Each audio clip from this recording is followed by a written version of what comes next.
Random House Audio Assets presents The Warren Buffett Way, 2nd edition, by Robert G. Hagstrom. Read for you by Stefan Rudnicki.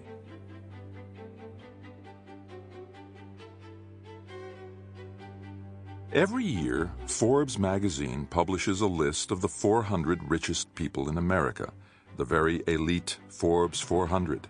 Individuals on the list come and go from year to year as their personal circumstances change and their industries rise and fall. But some names are constant.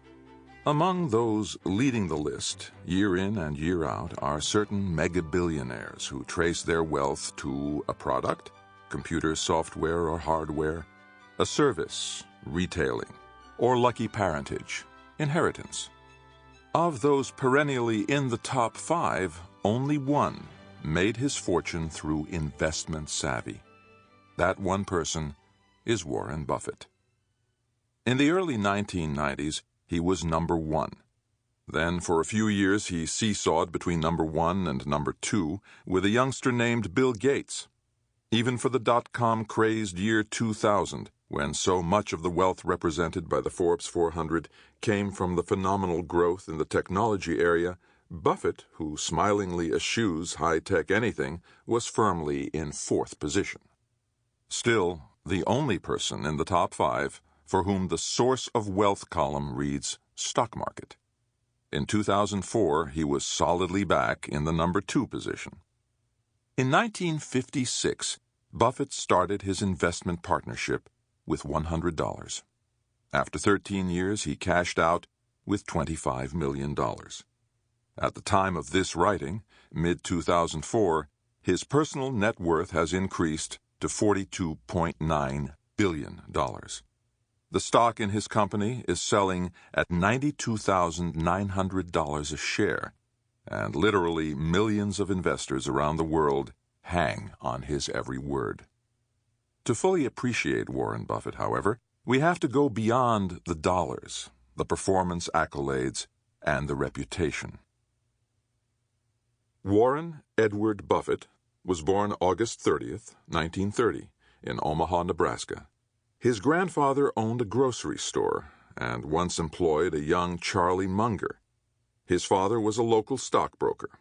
As a boy, Warren Buffett was always fascinated with numbers and could easily do complex mathematical calculations in his head.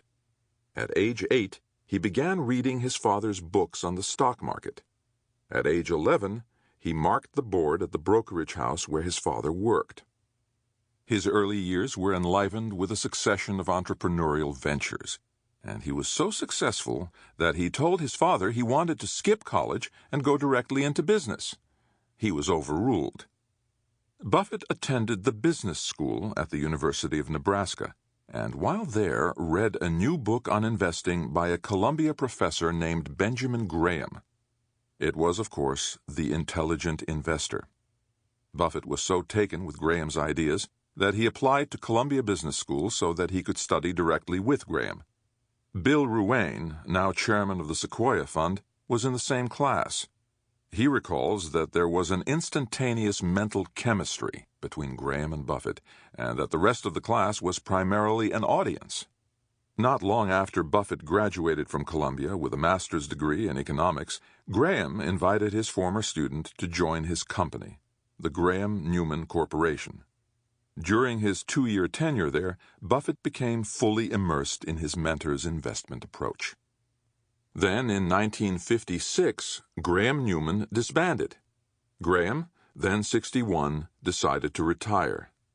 Buffett returned to Omaha.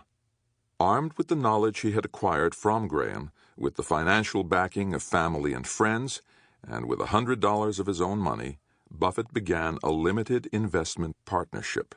He was 25 years old. The partnership began with 7 limited partners who together contributed $105,000.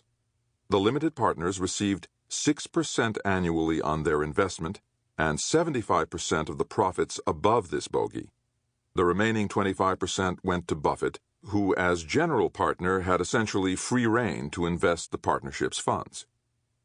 Over the next 13 years, Buffett compounded money at an annual rate of 29.5%. It was no easy task. Although the Dow Jones Industrial Average declined in price 5 different years in that 13-year period, Buffett's partnership never had a down year. Buffett, in fact, had begun the partnership with the very ambitious goal of outperforming the Dow by 10 points every year. And he did it.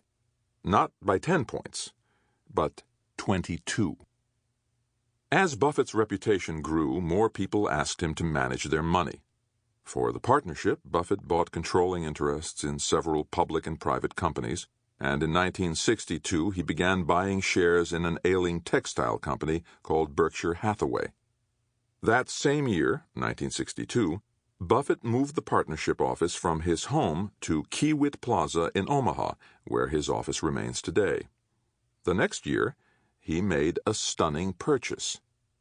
Tainted by a scandal involving one of its clients, American Express saw its shares drop from $65 to $35 almost overnight. Buffett had learned Ben Graham's lesson well.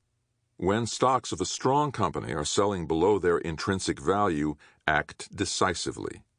Buffett made the very bold decision to put 40% of the partnership's total assets, $13 million, into American Express stock. Over the next 2 years, the shares tripled in price, and the partners netted a cool $20 million in profit. It was pure Graham and pure Buffett. By 1965, the partnership's assets had grown to $26 million.